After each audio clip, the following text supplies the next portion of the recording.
Good afternoon, Mama's Fallen Angels. This is Big Robbo.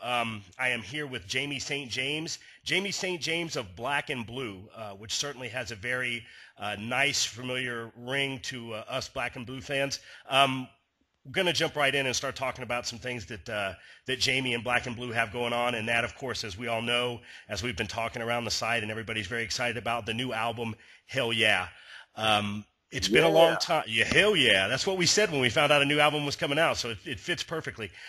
Jamie, you've obviously been in the game a long time, but things change and certainly people change. Was it something that felt like you were getting just right back on the bike when you got back with the guys and started talking about a new record? Well, you know what? I mean, I was out of Black and Blue for, I don't know, maybe 10 years, I guess. But when I got a solo deal and brought the band back together, and Tommy was even working with Kiss at that time, so it was going to be without him. But I just thought, this has got to be a Black and Blue record. And no, you know what? It doesn't matter how many years go by. Black and Blue is like getting back on a bike and just feeling normal. It feels so good to be with Black and Blue. That's who I'm supposed to be, and that's who I'm going to be till the day I die. This is what the band I'm supposed to be in. It sounds so cool, and it felt really natural and great. Yeah, and I think that we felt that too. Being fans of the Saint like we all are, we were very excited about Warrant with Jamie St. James, but it just feels right you being back with these guys and guys that you've known for a long time, most of your life. Yeah, and it's weird because, look, I liked the Warrant record. It was cool. It was cool being in Warrant for 4 years. It was a nice thing. I love those guys. It's all awesome. But really, there's nothing like me being in Black and Blue. I'm in my right place, and that was the only time I've ever done anything like that. It was cool and fun. I had a great time, honestly, with Warrant. But, being in Black and Blue is the place for me. And this record shows it. It's an awesome record. Yeah, and I had the opportunity to talk to Jerry not too long ago, and Jerry's certainly a great guy, and see how it would be easy to have fun in that band. But we're certainly glad, as you are, that you're back with Black and Blue. Something that I wanted to hit on, Jamie, that some people don't know, a lot of us, of course, do know as fans. You actually started out as Black and Blue's drummer way back in the day, and actually had some drum duties on this album as well. In fact, I think I read that you played all the drums. How did it feel to get back behind the kit? Well, okay. I was actually, when I was a drummer all the way up until Black and Blue. Me and Tommy Thayer formed the band.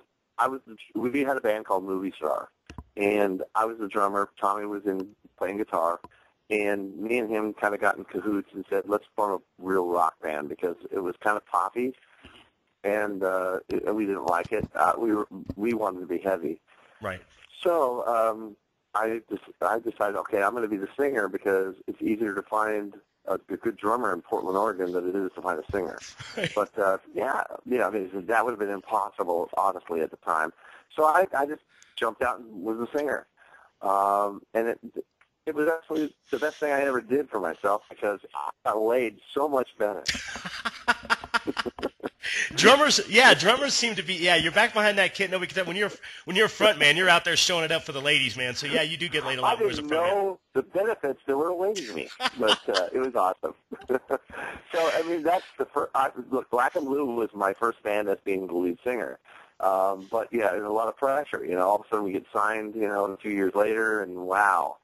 But, it was cool, and I love I love being a singer for Black and Blue, and that's what I'm going to die being, and it's cool as hell to me. Right. Well, we're glad you are taking us along for the ride for sure, Jamie. And on that note, where do we stand with Pete? Is he going to be in the fold, or how's that going? No, Pete's here. I mean, Pete, look, I did play some of the drums on the record because out of necessity I had to do it. So, some of the tracks are me playing drums, some of them are Pete. And, I looked at Pete right in the eyes, and I said, Pete, do you want to redo them? And he goes, no. He goes, because what am I going to do different than you did? Right. You did great. So, and I mean, that's a huge compliment coming from the goddamn drummer from Michael Schenker, Right. Yeah. And he's so much better than me. Right. And when he said that, I go, wow, okay, then that's cool. So, yeah, some of them were played by me, some were him. And whatever. Look, I'm a pretty decent drummer, but I don't want to play drums. I do that because I have to sometimes. That's all. Right. And you've already alluded to the lead singer sex factor. So hey, you don't want to climb back behind that kid. Yeah, you know what? I'm in good company because Steven Tyler, when I was on tour with Aerosmith, told me, he goes, "Hey, I used to be a drummer." So hey, yeah, not that. Right. And going back to the new album, Jamie, we certainly want to hit on that as we are all so excited about this album coming out. When you think about the album as a whole, when you get the feel of it, where do you put it musically with Black and Blue's other stuff? Is it going to revisit the stuff from way back in the '80s, or have you gone in new directions? How would you describe it if you had to describe it to the fan on the street, as we all are? I think that it sounds a lot like if you took the first Black and Blue record and kind of took a jumper over to Nasty Nasty, maybe, and then combine those two together and bring it over. And then think it just came right out of, right after in 1989. That's where it is to me. It sounds like it came right after the last record, but it sounds a little bit like the first and a little bit like the third. God, I mean that's what it is to me. But everybody's gonna have their own opinion. I can tell you this: it friggin' kicks ass. It's heavier than people are gonna think. And it's really a good record. Yeah.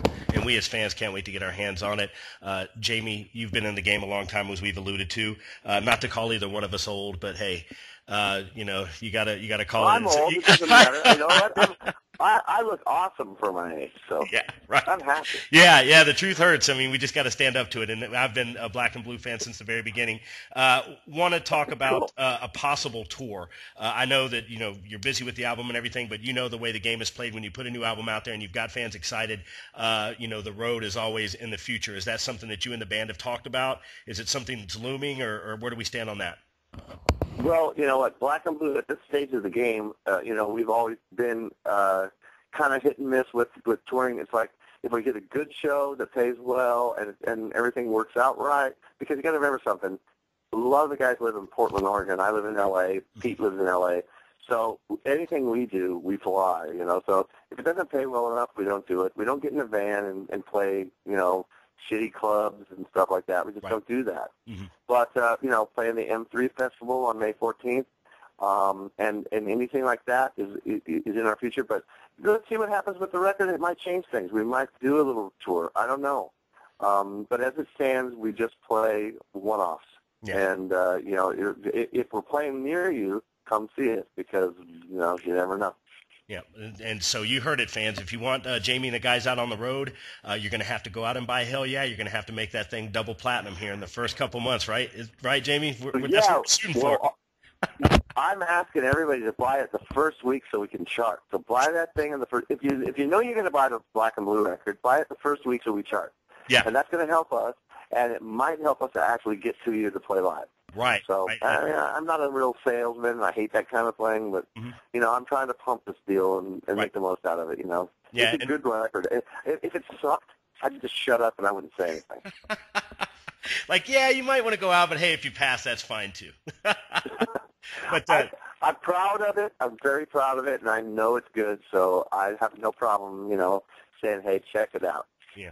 And on the site, guys, we're going to have a link to where you can buy the record. As soon as we get all that stuff together, we're going to stay in close contact with Black and Blue's publicity team so we can make sure that you do have that available to you at your fingertips when the album does drop later on next month.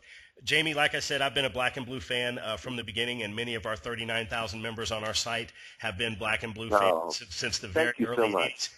I know you're a very busy guy. You've got a lot going on today. As I said earlier when we were talking, you're working a lot harder on this Saturday than I am. Folks, we're not going to keep Jamie. We're going to let him go. But once again, Jamie, a real pleasure and honor. Thanks for sitting down with us.